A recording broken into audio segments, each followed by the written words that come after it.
He seems peaceful, but inside, a hidden battle rages to keep his core alive through the night. When an Ice Age human slept, what protected his heart, lungs, and brain from the frigid night? The first line of defense isn't a shelter, it's the body's own internal alarm system. Tiny temperature-sensitive nerves beneath the skin detect the subtle drop in warmth. This initial detection happens long before the critical internal core temperature begins to fall. These early warning signals travel quickly to the brain, even during a deep sleep cycle. The hypothalamus, our body's thermostat, plays a crucial role in coordinating these responses.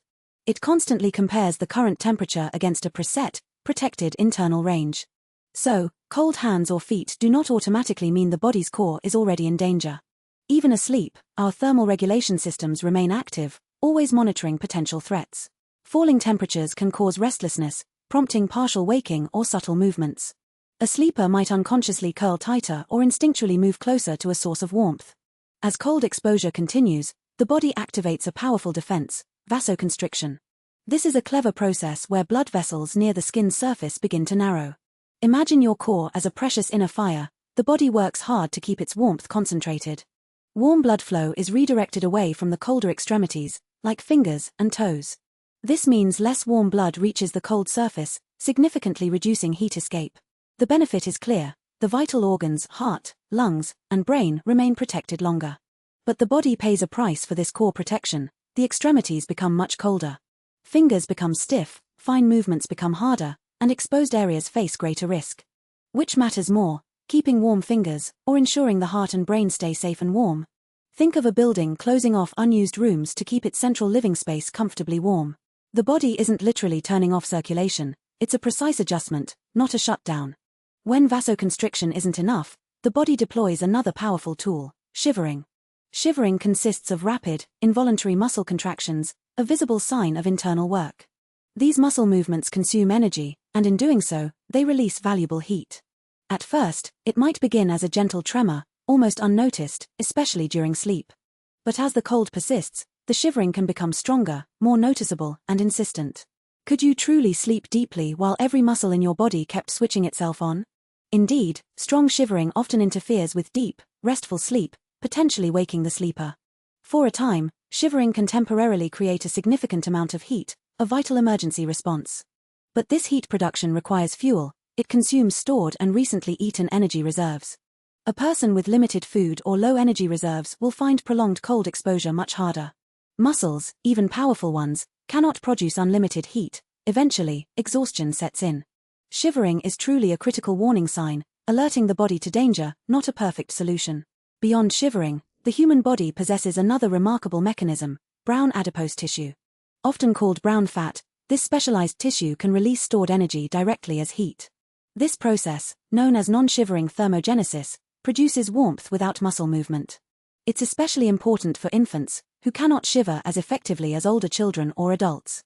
For a baby in a cold Ice Age shelter, brown fat was a crucial component of their survival.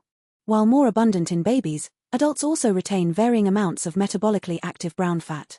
Researchers have found that cold exposure can activate brown fat in some modern people.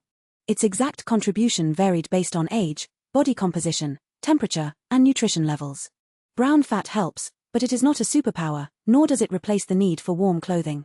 White fat mainly stores energy, while brown fat is specialized to help turn energy into heat. We cannot know the precise brown fat activity of a person who lived 40,000 years ago. It was only one part of the complex, interconnected system that allowed humans to survive. Beyond the body's internal responses, the immediate surroundings play a critical role too. This small, protected layer of air and warmth around the body is called the microclimate. Fur clothing, layered hides, and dry grass bedding are all key components of this bubble. Shelter walls and even other nearby sleepers help to further trap and preserve this warmth. A small fire inside the shelter can warm the immediate air, enhancing the microclimate. Reduced wind flow, crucial in exposed environments, prevents warm air from being stripped away. A curled sleeping position naturally reduces exposed surface area, helping to retain warmth. The warmer the microclimate, the less energy the body must spend defending its core temperature. Imagine a modern sleeping bag. It doesn't create heat, but traps the heat your body already makes. Wet clothing or bedding, however, collapses this insulation, rapidly increasing heat loss. Which matters more for survival, producing more heat, or stopping the heat you've already made? A robust microclimate greatly reduced the metabolic burden placed upon the Ice Age body. All these heat-producing mechanisms, from shivering to brown fat, require one essential thing: energy. Shivering dramatically increases the body's energy demand, burning through fuel reserves rapidly. Long, frigid nights were especially dangerous after poor hunting seasons or with limited food. Fat provides concentrated energy, but any usable energy source contributes to heat production. The body can draw from its stored energy, but a depleted person has fewer resources available. Children, with their smaller bodies and higher surface area to volume ratio, faced unique challenges. Illness, injury, exhaustion, or hunger all significantly reduce the body's safety margin. Warm food offered comfort and immediate energy, but it wasn't a magical protection against deep cold. The Ice Age value of food wasn't just taste, it was raw energy against relentless, freezing nights. Even with fur, fire, and shelter, Ice Age humans likely experienced interrupted, flexible sleep. Someone may have woken to check the fire, adjust bedding, or listen for changing winds outside. The body's thermal stress warnings, like shivers, would prompt waking and corrective actions.